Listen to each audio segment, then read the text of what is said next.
Props to Robin Chang, our event producer. He's been putting on the Olympia for the last 10 years. You give Robin a big hand.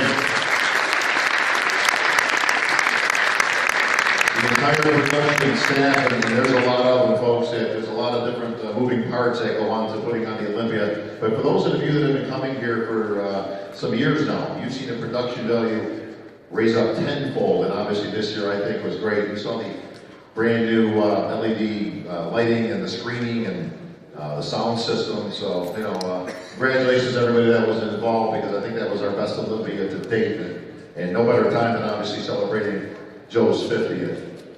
That said, as you can see, we've got some superstars on the stage right behind me. If you didn't hear it last night when I announced it, this is a 18-karat gold special edition Sandow trophy.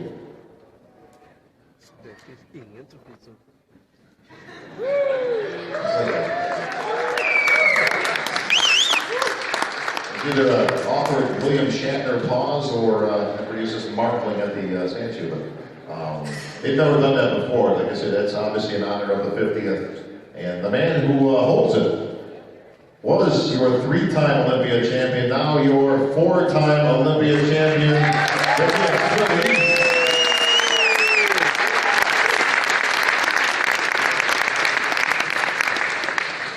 Phil, congratulations. You said it all pretty much on stage last night after you were crowned victorious once again. I gotta think that this was maybe your hardest fought battle, though, Phil. Oh, absolutely. I mean, you know, let's face it, I mean, every person on that stage last night was, you know, training very, very hard, knowing what was at stake. I mean, it was the 50th. You know, when Joe Weider, you know, started this journey, you know, he wanted, obviously, to influence the world with health and fitness, you know, with the help of Weider AMI and, you know, all of their partners. I mean, we had a capacity crowd. I remember standing up on that stage and I look up and I go, there's not an empty seat in this place. And the first time I actually went to a Mission Olympic contest was in 2005, shortly after I won my pro card. There's a lot of empty seats in the Olympics. But last night, it was incredible. And just to know that, you know, bodybuilding, you know, is that strong, it was just incredible. It was just an awesome experience just to know that all you guys, you know, made that possible. So I thank you guys so much. It was great.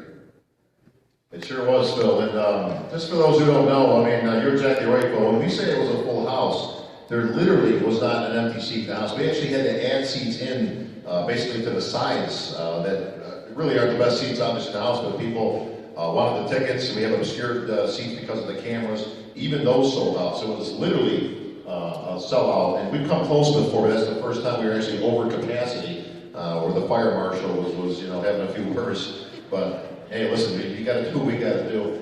And well, Phil, obviously things started off on Thursday with the press conference. You and Kai going at it. The board started lighting up. The internet, Facebook, the sites were crashing down with. Yeah, more view. I mean, for real. I mean, it was absolutely insane. But you guys going toe to toe. But Kai brought you everything he had. Absolutely. I mean, Kai Green's a great bodybuilder. You know, in my eyes, he's a legend.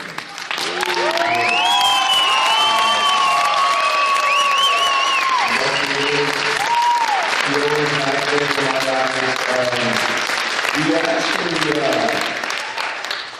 know, I've been competing against each other pretty around the same amount of time as pros, and to watch each other's growth, I think collectively it has brought all of you guys here.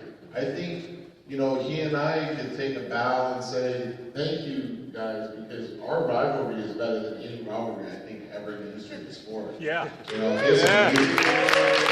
You know, just a brief history of me, you know, watching Kai Green's growth. I mean, it was just incredible. I remember winning the 2006 Colorado Pro, and knowing that this is a guy who ended up guest posing at a local amateur contest. And I remember saying, "You're right there, dude. Like, you're right there." And when I said that to him, I'm thinking, "Oh shit! Like, this is the guy that I got to worry about," you know. And rightfully so. I remember watching him do the New York Pro the first time. And and watching his Dirty Diana routine. And I remember literally in the Tribeca Center of New York City, standing on the sitting on the table, but on one of the chairs, clapping for this guy. And I remember a fan saying, "Why are you, applauding this dude, man? This is your enemy. This is the guy that you're trying to beat." And this man, I go, "You understand what I'm seeing right now? Kyrie is one of the greatest posers I've ever seen in my life. And sometimes as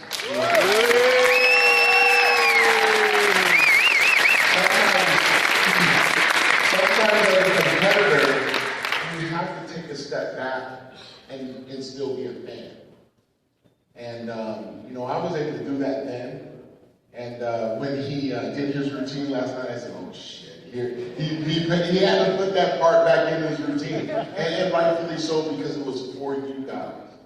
See, it's not just about he and I going head to head. Well, kind of, right? But it's about the whole circle. It's about bringing bodybuilding to. You're on stage, you and Phil going back and forth with the comparisons. At some point, you turn and you say something to Phil Heath. What was it?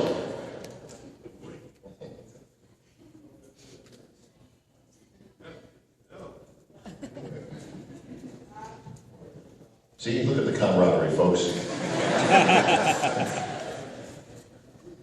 What was said, Ty? Nice posing suit.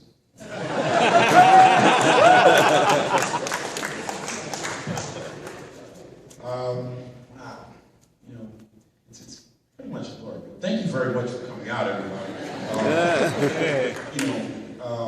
You heard some really nice words, and you see a person that is with all right, very happy, and is able to smile. It's great. This is a great experience. Everyone being here, everyone coming out under this idea that is to support bodybuilding. We all demonstrate just how important, on some level, this experience is to each and every one of us. And as we are sitting here, we're sharing the importance and significance that this experience has in our lives. To answer your question, when on the stage that day, if I were to walk back through it, the first thing that I start to feel is a tremble in my throat. I can feel my right hand begin to shake. I can feel a bead of sweat collect on my forehead. And I can hear in my mind that idea that this is it. This is the moment that you've been working for. Every time you prepared and you sat quietly to yourself after a training session, before a training session, thinking about that moment when you will be standing there on the stage at the Olympia with your opponents all around you. You are the lone warrior, the swordsman, with your blades ever ready in your hand. And your job is to cut down everyone that stands around you. Cut them down. We've been doing this for 10 years straight, with the obligatory speech, and hey, I'm not stopping anytime soon. I'll be back next year for number 6, number 7, number 8, number 9. But this year, you told me, I'm done. I'm good. I'm walking away. I can't think that there's any better spot to go out on Resan than on the Olympia stage in the winner's circle. So your thoughts as we were in the middle and,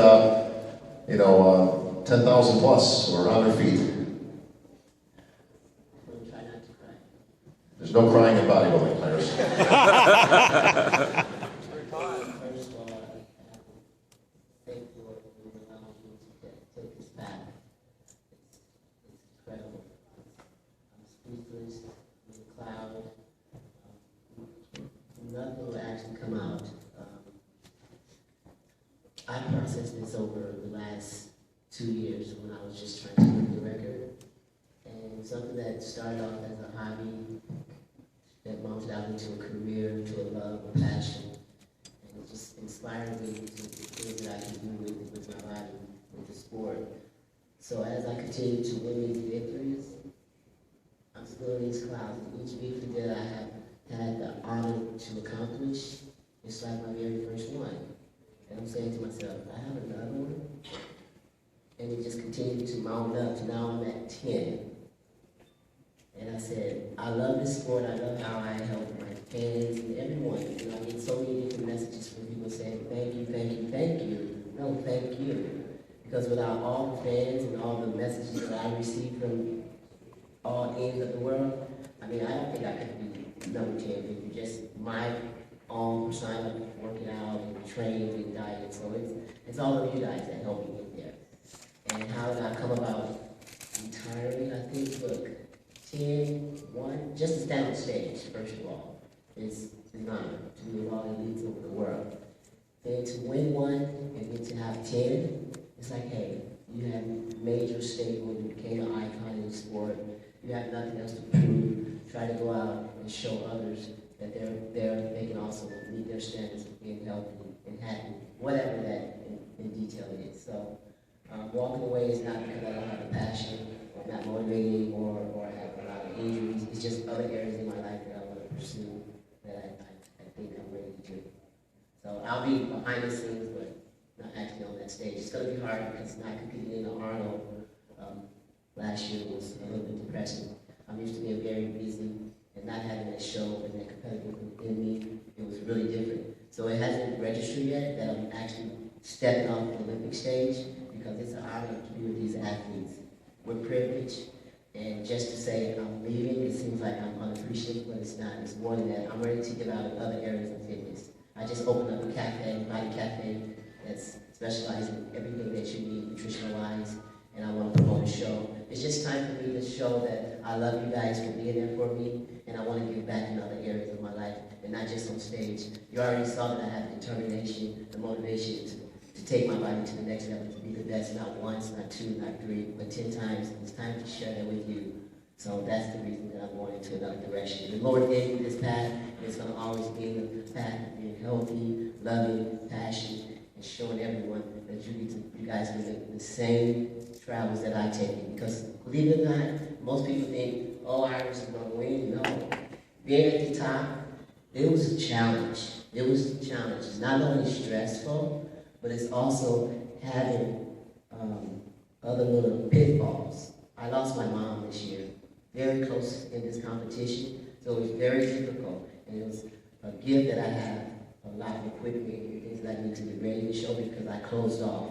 I didn't even go to my business, I didn't do anything, I was very closed off. And then I said, I know my mom wanted me to proceed on and shine and help others and continue to live a graceful life. So I got myself back into it, but I also had a pitfall with my right knee. Let me tell you some exercises that I'm literally into with my legs. Squats, hacks, and lunges. I could not do any of those for the Olympia preparation. So what I'm saying, when you have these excuses and reasons why you can't, it's just all in your mind. You can do it. So I appreciate all of you. Thank you. Thank you, Iris. The most decorated Olympia champion in bodybuilding history, folks.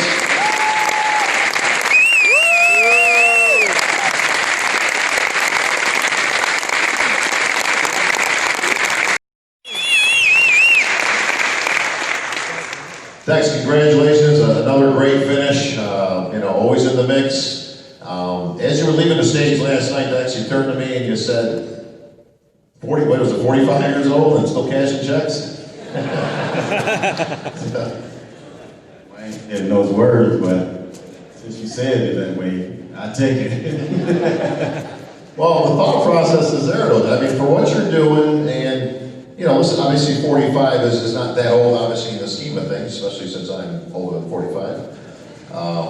But in bodybuilding terminology, you don't get that a whole lot. Not at the Olympia level. We've had some champs in their 40s at, the regular circuit shows. Any sports. Any sport, yeah, definitely. But bodybuilding of all, ain't like fine wine, folks. Generally speaking, people ain't getting better with age, but you seem to be getting better with age.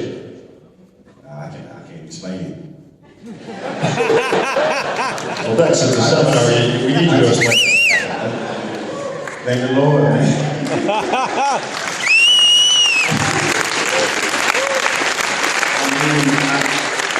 I have no wrinkles. I have no blue skin.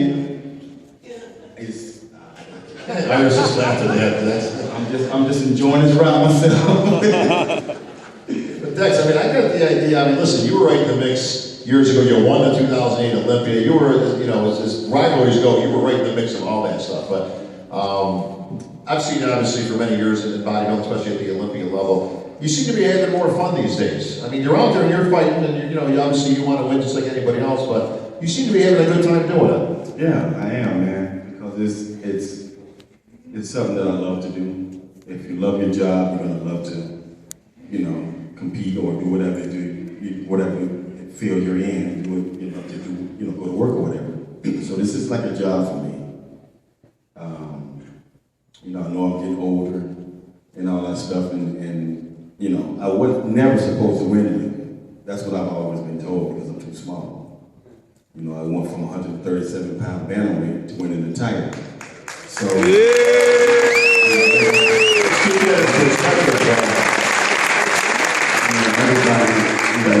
You're not exaggerating. You started out your career as a bantamweight, literally at 130. You're actually 100 pounds heavier than that now. Exactly. Now you're gonna cut me off. I forgot what I was gonna say. I'm getting old, man. I'm telling you. Come on, that's dude, I got the worst memory now since I'm older. Oh God. But anyway.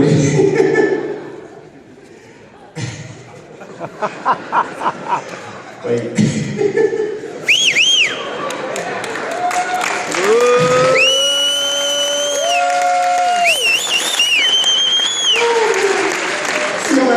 I don't even know what the hell you're talking about, Dex. I'm just talking shit.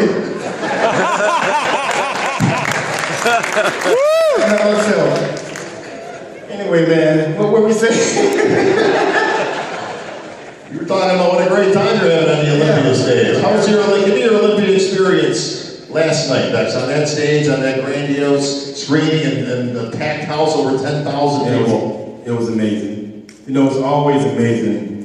And it's always a privilege and an honor to step on the Olympia stage. I don't care how many, even though I've done 15 straight. You know. Only lawyers can win 15 straight. I didn't win, I said I've done it. I don't even like bodybuilding women, but I love this woman right here. Y'all hear me? I'm so proud of her, man. But yeah, it's you know, being on that stage last night and you know, it's funny because you always have a lot of people that always write me off.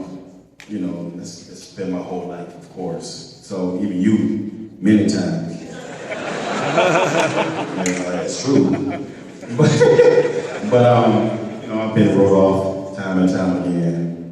And you know, I like to just always shut people's mouths. That's my thing. That's what keeps me motivated. You know, my family's always been like that. My whole family is very driven.